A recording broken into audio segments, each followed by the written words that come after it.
ನಮಸ್ಕಾರ, ನಾನು doctor Jeevanti, consultant, safe IVF centre Shivamogga. ಹಿಂದಿನ ವಿಡಿಯೋದಲ್ಲಿ ಈ ಅನ್ಎಕ್ಸ್ಪ್ಲೈನ್ಡ್ ಇನ್ಫರ್ಟಿಲಿಟಿ ಅಂತಂದ್ರೆ ಏನು ಅನ್ನೋದ್ರ ಬಗ್ಗೆ ತಿಳ್ಕೊಂಡ್ವಿ. ಇವತ್ತಿನ ವಿಡಿಯೋದಲ್ಲಿ ಅದಕ್ಕೆ ಟ್ರೀಟ್ಮೆಂಟ್ ಏನಪ್ಪಾ ಅಂತ ತಿಳ್ಕೊಳ್ಳೋಣ.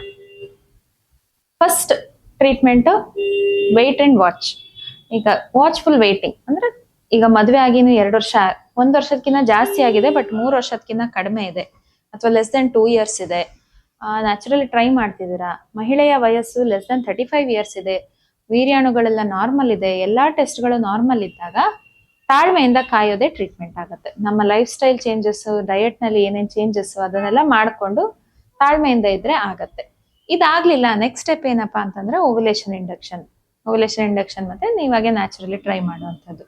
ಅದು ಆಗ್ಲಿಲ್ಲ ಅಂತಂದ್ರೆ IUI, ಇಂಟ್ರಾ ಯುಟ್ರೈನ್ ಇನ್ಸೆಮಿನೇಷನ್ ಅಂತ ಹೇಳ್ತೀವಿ. ಅಂದ್ರೆ ಗಂಡನ ವೀರ್ಯಾಣುನ ತೆಗೆದು ಅದನ್ನ ವಾಶ್ ಮಾಡಿ ಗರ್ಭಕೋಶದ ಒಳಗೆ ಹಾಕುವಂಥದ್ದು, ಕೃತಕ ಗರ್ಭಧಾರಣೆ ಅಂತ ಹೇಳ್ತಾರೆ. ಇದು ಒಂದು 3 to 4 ಸೈಕಲ್ಸ್ ಟ್ರೈ ಮಾಡ್ಬೋದು. ಇದಕ್ಕೂ ಆಗ್ಲಿಲ್ಲ ಅಂತಂದ್ರೆ next step IVF, in vitro fertilisation ಅಥವಾ IVF ಇಕ್ಸಿ ಅಂತ ಹೇಳ್ತೀವಿ. ಇದ್ರ ಮಧ್ಯದಲ್ಲಿ ಇನ್ ಕೇಸ್ ಟ್ಯೂಬಲ್ ಇವ್ಯಾಲ್ಯೂಯೇಷನ್ ಆಗಿಲ್ಲ ಅಂದ್ರೆ ಲ್ಯಾಪ್ರೋಸ್ಕೋಪಿಕ್ ಇವ್ಯಾಲ್ಯೂಯೇಷನ್ ಆಗಿಲ್ಲ ಅಂತಂದ್ರೆ ಒಂದು ಡಯಾಗ್ನೋಸ್ಟಿಕ್ ಹಿಸ್ಟೋ ಲ್ಯಾಪ್ರೋಸ್ಕೋಪಿ ಮಾಡಿಸ್ಕೊಳ್ಳೋದ್ರಲ್ಲಿ ಏನು ಲಾಸ್ ಇರೋದಿಲ್ಲ. ಎಷ್ಟೋ ಜನಕ್ಕೆ ಡಯಾಗ್ನೋಸ್ಟಿಕ್ ಹಿಸ್ಟೋ ಲ್ಯಾಪ್ರೋಸ್ಕೋಪಿ ಆದ್ಮೇಲೆ ನ್ಯಾಚುರಲಿ ಕನ್ಸೀವ್ ಆಗ್ತಾರೆ. ಇನ್ನೊಂದು ಟೆಸ್ಟ್ ಏನಪ್ಪಾ ನೀವು ಮಾಡಿಸ್ಬೋದು IVF ಗೂ ಮುಂಚೆ ಅಂತಂದ್ರೆ ಒಂದು DFI ಅಂದ್ರೆ DNA ಫ್ರಾಗ್ಮೆಂಟೇಶನ್ ಇಂಡೆಕ್ಸ್ ಅಂತ. ಇದರಲ್ಲಿ ಈ ನಾರ್ಮಲ್ ಕಾಣುವಂತ ವೀರ್ಯಾಣುಗಳಲ್ಲೂ ಕೂಡ ಅದರಲ್ಲಿರುವಂತ ಜೆನೆಟಿಕ್ ಮೆಟೀರಿಯಲ್ DNA ಏನಿದೆ ಅದು ಒಡಿತಾ ಇರತ್ತೆ.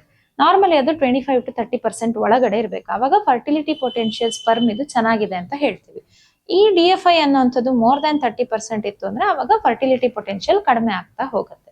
ಸೊ ಇದು ಒಂದು ಟೆಸ್ಟ್ ನ ನೀವು ಮಾಡಿಸ್ಕೊಳ್ಬಹುದು. ಈವನ್ ಸೆಮೆನ್ ಅನಾಲಿಸಿಸ್ ನಾರ್ಮಲ್ ಇದ್ರೂ ಕೂಡ ಈ DFI ಅಬ್ನಾರ್ಮಲ್ ಇರುವ ಸಾಧ್ಯತೆ ಇರುತ್ತೆ. ಇದೆಲ್ಲದೂ ನಾರ್ಮಲ್ ಬಂತು ಅಂದ್ರೂ ಆಗ್ತಾ ಇಲ್ಲ ಅಂತಂದ್ರೆ ನೆಕ್ಸ್ಟ್ ಉಳ್ಕೊಳ್ಳೋದು IVF. ಈ IVF ಅನ್ನುವಂಥದ್ದು ಈ ಅನ್ಎಕ್ಸ್ಪ್ಲೈನ್ಡ್ ಇನ್ಫರ್ಟಿಲಿಟಿಯಲ್ಲಿ ಒಂಥರ ಡಯಾಗ್ನೋಸಿಸ್ಗೂ ಯೂಸ್ ಮಾಡಬಹುದು, ಥೆರಪಿಟಿಕ್ ಆಗೂ ಆಗತ್ತೆ. ಯಾಕೆ ಡಯಾಗ್ನೋಸ್ಟಿಕ್ ಅಂತ ಹೇಳಿದ್ರೆ, ಈಗ ನಾವು ಮೊಟ್ಟೆಗಳು ಕಣ್ಣಿಗೆ ಕಾಣೋದಿಲ್ಲ. ಸ್ಕ್ಯಾನಿಂಗ್ ನಲ್ಲಿ ನಾವೇನ್ ಫಾಲಿಕಲ್ಸ್ ಅಂತ ಮೆಷರ್ ಮಾಡ್ತೀವಿ, ಅದ್ರ ಒಳಗೆ ಆಕ್ಚುಯಲ್ ಸೈಟ್ ಇರುತ್ತೆ. ಇದ್ರ ಬಗ್ಗೆ ಡೀಟೇಲ್ ಆಗಿ ನಾವು ಬೇರೆ ವಿಡಿಯೋದಲ್ಲಿ ಹೇಳಿದೀವಿ. ಸೊ ಈ ಸೈಟ್ ನ ನೋಡ್ಬೇಕು ಅಂತಂದ್ರೆ ಅವ್ರು ಸ್ಟಿಮ್ಯುಲೇಷನ್ ಮಾಡಿ ಎಗ್ ಪಿಕಪ್ ಮಾಡಿ ಅದನ್ನ ಮೈಕ್ರೋಸ್ಕೋಪ್ ಕೆಳಗೆ ನೋಡ್ಬೇಕಾಗತ್ತೆ. ಸೊ ಇದನ್ನ ನೋಡಿದಾಗ ಸೈಟ್ಸ್ ಕ್ವಾಲಿಟಿ ಹೇಗಿದೆ, ಏನಿದೆ, ಚೆನ್ನಾಗಿದ್ದಾವೋ ಇಲ್ವೋ ಅನ್ನೋಂಥದ್ದು ಗೊತ್ತಾಗತ್ತೆ. ಒಂದು. ಎರಡನೇದು, ಎಂಬ್ರಿಯೋ ಫಾರ್ಮೇಶನ್ ಹೇಗಿದೆ.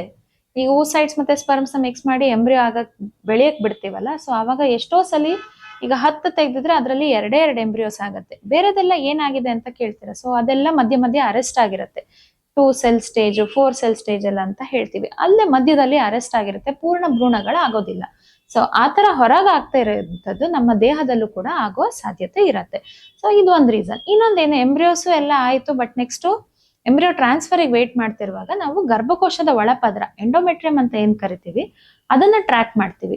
ಸೊ ಅದನ್ನ ಟ್ರ್ಯಾಕ್ ಮಾಡಕ್ಕಾರೆ ಎಷ್ಟೋ ಸಲ ನಮ್ಮ ಹತ್ರ ಪೇಷಂಟ್ಸ್ ಹೇಳ್ತಾರೆ ಥಿನ್ ಎಂಡೋಮೆಟ್ರಿಯಂ ಅಂತ.